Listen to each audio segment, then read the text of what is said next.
Hello, my name is Sean. Welcome to the channel, and today we're going to be talking about Ford's brand new sports car, the Mustang GTD. Now, from what I understand, that stands for Gran Turismo Daytona, and there might be a reason for that because this car has some pretty stout racing pedigree.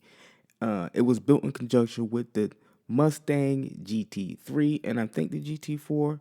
And I guess you could say this would be the homologated version. I don't know if they still need to homologate cars, but if you don't know, Ford has decided that they're going to be entering the 2024 Le Mans with this very car.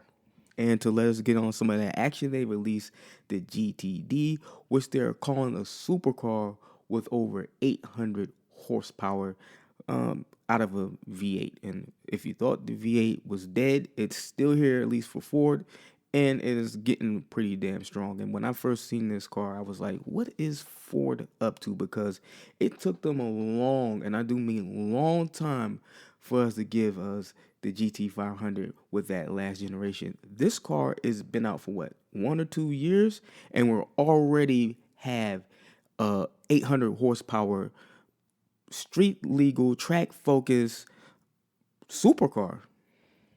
And this is like one of the wildest from factory Mustangs I've ever seen. I've never seen a wing that big. I've never seen that much carbon fiber on a Mustang.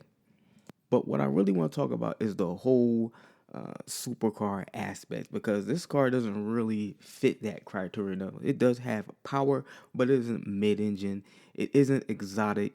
It isn't um, anything like a Ferrari, a McLaren, or even Porsche when they decide to make a super powerful, fast, street legal, track focused car. But this car does have one supercar aspect that you probably won't be surprised, and that is the price. This car is expensive.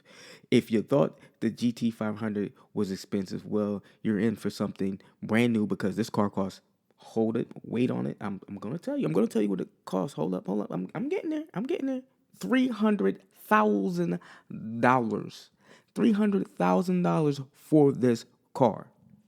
That is Porsche GT2 money. And we don't even know how this car performs, and they're asking for that. Now, this could be a car like Ferrari where they just go and demolish all of Le Mans next year, or at least in that category that they're entering, and that price could be worth it. But we don't really know what the correlation between this car and that car is going to be because I highly doubt that that car they're entering in Le Mans next year will have anything close to 800 horsepower. I'd be surprised if it even has a V8. And like I said before, the car style is nuts. I'm not really a fan of the bare naked fender louvers. If I was buying this car or specking one, I would definitely have that painted because it's just too far out there. Now I'm sure in all black it would be perfect, very menacing, but color wise, red or just that gray that they show, no, that's a no go for me. That's not even anything remotely to what I would like. And this car does have a big, massive wing, so you can expect big, massive downforce. Now they haven't given us any top speeds whatsoever for this car, but I say anything under 200 miles per hour is a disappointment. But this is a track car with a big wing, so I highly doubt it's gonna be around that. Maybe we're thinking Mustang 150, 160, 175 miles per hour. Or it could be the fastest thing we ever seen. We don't know yet. We'll have to wait till the car actually released or we see videos of it on the track or people getting them and putting them through their paces.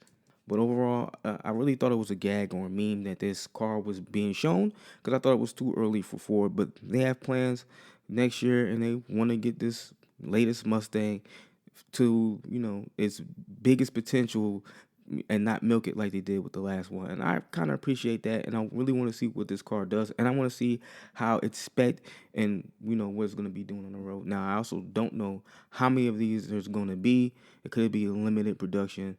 I have to look that up. And then when I do like a full on review type thing with this, then we can discuss that there. But for right now, this is really just my impressions, and I kind of like the idea and the whole thing because it does remind me of a video I made before where I said that they should make the Mustang a supercar and then make the Ford GT a hypercar and then come out with a sports car behind that. And even though it's not mid-engine, I wouldn't expect it to be. They haven't gone in that direction. So it's like either Ford listened to me because nobody watched that video, or they just have people who have the same mentality as I do.